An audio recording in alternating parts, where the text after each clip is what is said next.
I'm starting the vlog off a little bit late today. We've just been to dinner at Cote, yes, Cote, that's how you say it, and it was really nice. I will show you that in a moment, and I'd really recommend it for a pre-theatre meal. I'm not sponsored by them. If you want to sponsor me, Cote, that'd be lovely. But we just had a meal for, I think it's $13.95, a really nice 3-course meal before the theatre, and that's their like pre-theatre deal. So it's really good. And we're going to see Bat Out of Hell at the London Coliseum tonight, which I'm looking at just now. I've never actually been in the London Coliseum. I have been in their box office, but I've never been into the auditorium, and people say it's beautiful and it sounds beautiful and the building looks beautiful.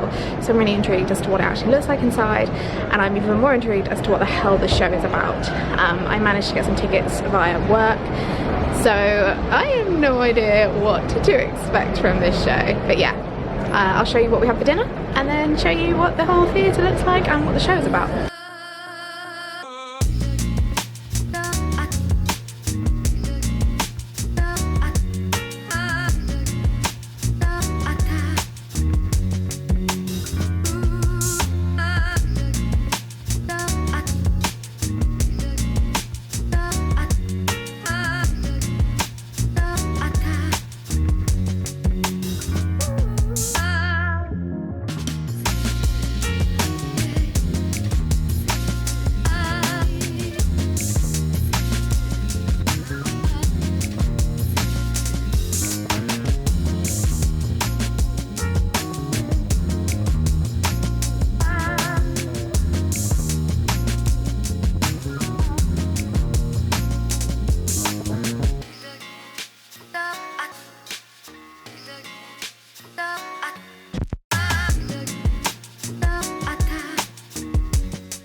Everyone, and welcome back to the chatty section of the vlog. Obviously I went to the Coliseum Theatre to see Bat Out of Hell the musical, and I will fully admit this was not a show that I was planning on seeing because of multiple reasons, to be honest. First of all, the price of tickets at the Coliseum is quite ridiculous, and it's definitely out of my budget for like a good view seat, but somehow we managed to get tickets through my work, so I wasn't going to say no because I've never been to the Coliseum and I really have wanted to go because people have said how it's such a beautiful theatre, and I wanted to see what it was like. And yes, it is a very beautiful theatre.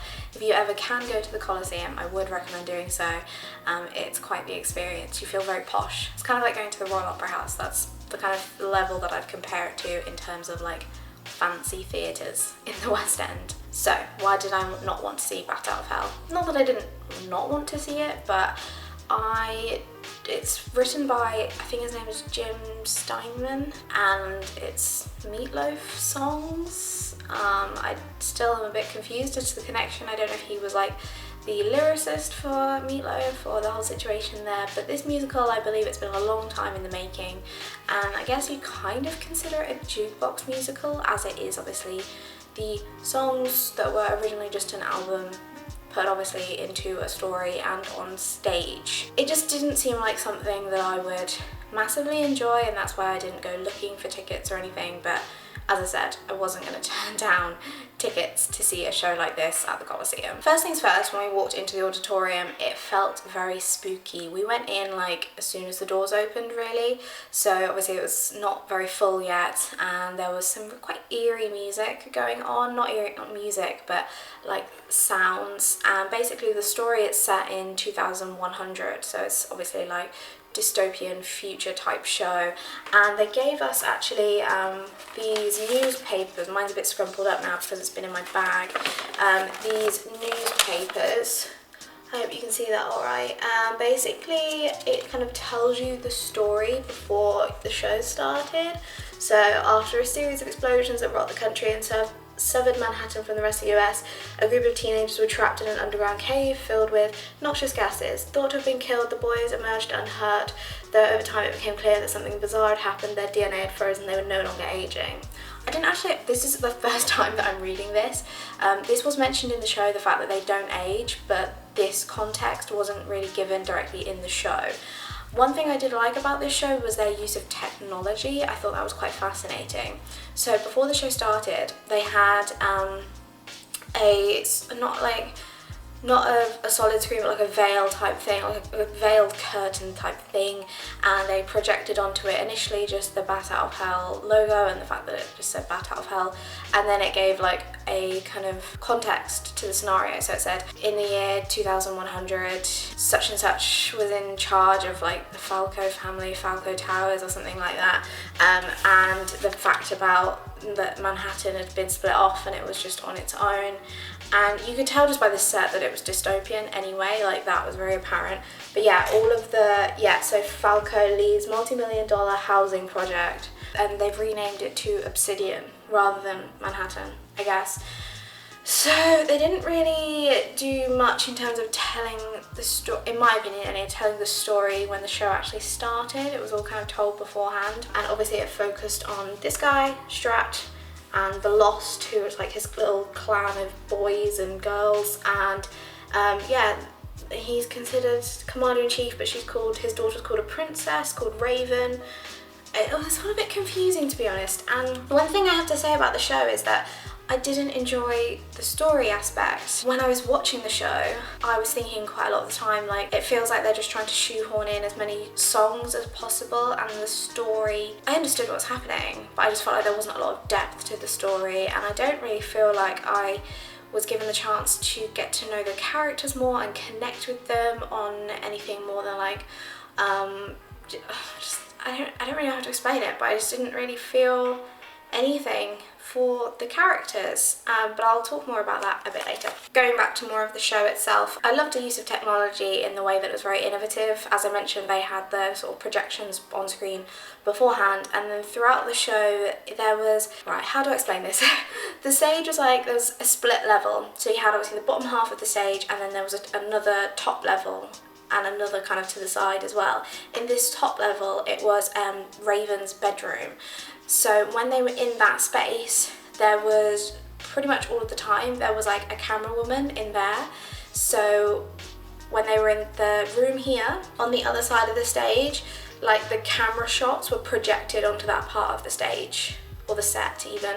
And I don't really know if that makes sense, but it felt very like Big Brother-esque to me. It was almost like there was too much going on out like visually, but it also really worked, especially being in the upper circle, and it's quite a deep stage, but a big massive stage anyway, so you can't see their facial expressions when they're up there. So to have the camera on them, that was, I think, a really interesting thing to have there. As I said, at some points it was a bit distracting, there was too much going on and you didn't really know where to look and what to focus on, but it did help to be able to see their facial expressions there. When I say there was a camera, that is obviously, it was a live feed of exactly what was happening.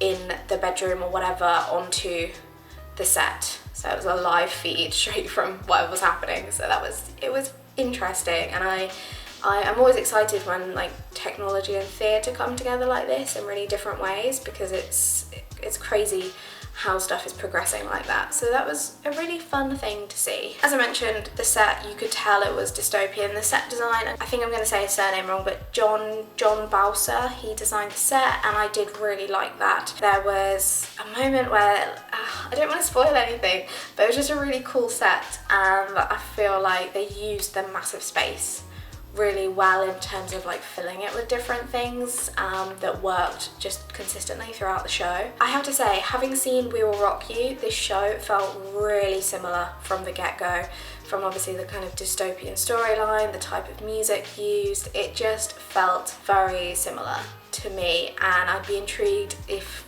you or someone you know has seen both of these shows, if you sort of felt those similarities as well. I must admit, I'm not a huge fan of Meatloaf songs, not in that I don't like them, but that I've never really actively listened to them.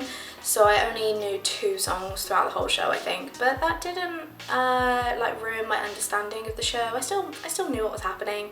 Again, I'll talk more about that shortly. I think one of my favourite aspects of the show was the choreography, which was done by Emma Portner, and according to their website, apparently she is the youngest woman in recorded history to choreograph a musical. So that is awesome, and I really loved her work on this show, so I think I'm gonna have to keep tabs on what she is doing in the future, because I really enjoyed how she choreographed this show. Because I was in the upper circle of the theatre, and also I've not been in the upper circle of any theatre for quite some time, I think, and you know what, the view, it wasn't bad at all. I think we missed like the very front of the stage, but didn't really miss any of the story. Obviously you are further away, but it didn't really feel it. It was a bit harder to tell certain faces. Like it was only when I looked at the cast list on the website afterwards that I realised that there are a couple of people in this show that I've seen in previous shows, but I couldn't tell from where I was sitting.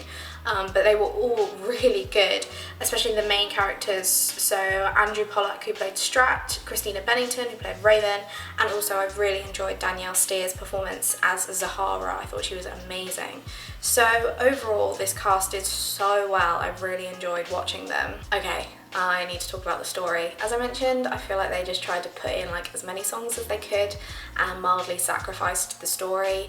I say this because I just didn't feel like I connected with any of the characters, and there's going to be a bit of a spoiler here, so if you don't want to be spoiled, I'll put a little time code here or something where you can skip ahead to. But basically, towards the end of the show, the character Tink, okay, no, I need to set this up. Basically, I was talking to a colleague about this the other day, and she'd gone to see the show as well, and we were talking, and I said I didn't really like the fact that there was a big lack of story, and she said, and it was basically like Peter Pan, and it clicked, and I thought, oh my god, she's totally right.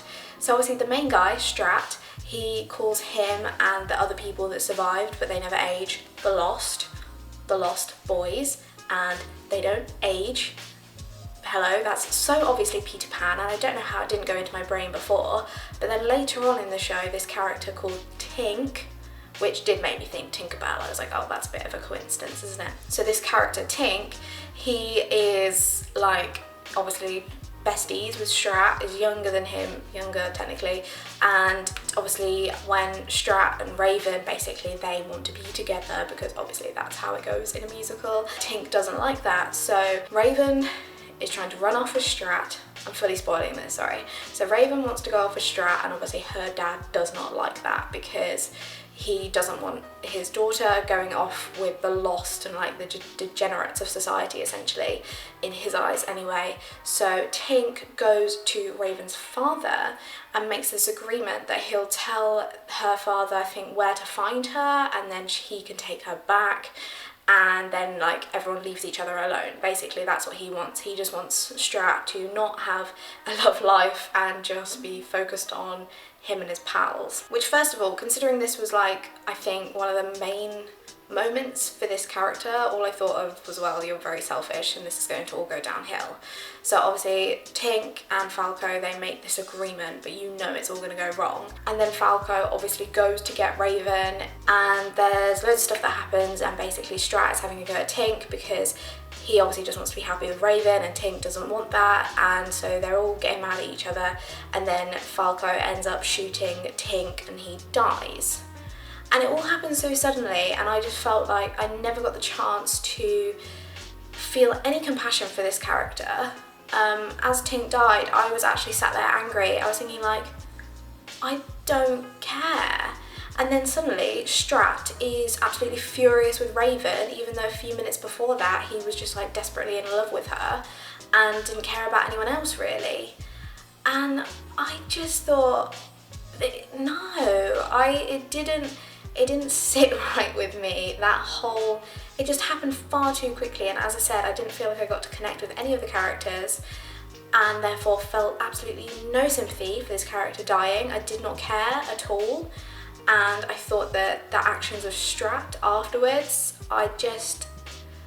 it was all very silly, to be honest. So to wrap things up, visiting the London Coliseum was amazing. I'm so glad that I finally got to see just how beautiful this theatre is, and I thought the set was really cool, the choreography was amazing, the cast did incredibly well, but the story disappointed me, and the music it's obviously great music, but it's not something I'm gonna listen to in my spare time, if I'm completely honest. I wouldn't say I had a bad time at Bat Out of Hell, that's definitely not the case, but I think that moment in the story just kind of hacked me off, and from then on out I was kind of done. If you've been to see Bat Out of Hell at the London Coliseum, do let me know your thoughts on the show, because I'd love to know if you agree with me on my gripe with the story, or if you totally disagree.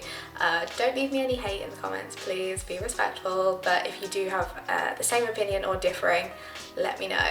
If you've enjoyed this video, please give it a thumbs up and subscribe to my channel if you haven't already and you'd like to see more of me in the future.